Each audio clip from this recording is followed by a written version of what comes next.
Go હત્યાની ઘટનાઓને લઈ અને મહેસાણામાં વિરોધ ભભૂકી ઉઠ્યો છે। ગૌરક્ષકો દ્વારા મહેસાણા લાખવડ રોડ પર આડસો મૂકી અને રસ્તા પર ચક્કાજામ કરવામાં આવ્યો હતો। ચક્કાજામથી ટ્રાફિક સર્જાતા પોલીસે સ્થળ પર પહોંચી મામલો થાળે પાડ્યો હોય। મહેસાણા પંથકમાં લાખવડ ગામેથી તાજેતરમાં જ ગૌવંશના અવશેષો મળવાની ઘટનાઓ સામે આવી હતી।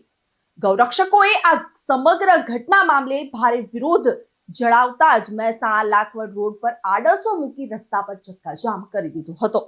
મહેસાણાના લાખવડ ગામની સીમમાં છેલ્લા ઘણા સમયથી પશુઓની હત્યા કરી માંસનો વેપાર કરાતો હોવાની બુમરાળો ઉઠી છે। જો કે આ અંગે જાગૃત ગૌરક્ષકોએ તાજેતરમાં જ ગામની સીમમાં આવેલ એક ખેતરમાંથી ગૌવંશના મૃત અવશેષો જોતા પોલીસ ફરિયાદ નોંધાવી હતી। જો કે આ પંથકમાં વારંવાર બનતી ગૌ હત્યાની ઘટનાઓને લઈ ગૌરક્ષકોએ ગૌ હત્યાના બનાવો રોકવા માટે ભારે વિરોધ જતાવ્યો હતો। તો તાજેતરમાં 6 ગૌવંશની હત્યા કરાયા ગુનામાં આરોપીઓને ઝડપી પાડી કડક કાર્યવાહી કરવા માટે માંગ કરવામાં આવી હતી।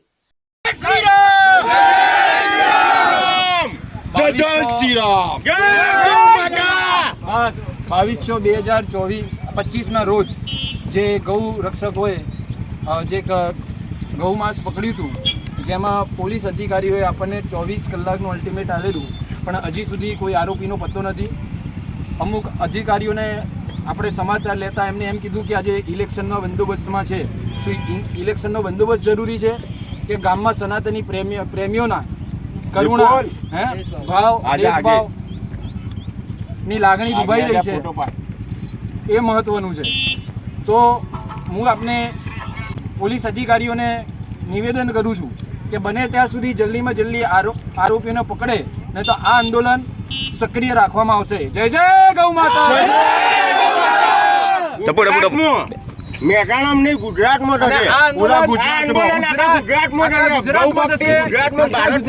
કારણ કે મહેસાણામાં વારંવાર ગૌ માતા કપાઈ રહ્યા છે અને મારા મહેસાણા જિલ્લામાં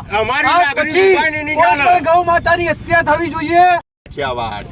गौरक्षक पहले भी था, आज भी गौ माता को मानता हूँ, साधु बना हूँ तो गायों की सेवा करने से।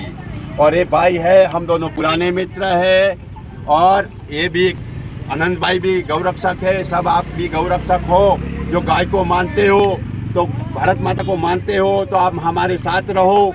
और ये अगली बार ऐसा हुआ तो हंगामा मचा देंगे, लेकिन यही कड़क करो तब अच्छा होगा। ये मेरा कहना सागरनाथ का यही है, आज से कड़क करो, न कि ऐसा ही होगा।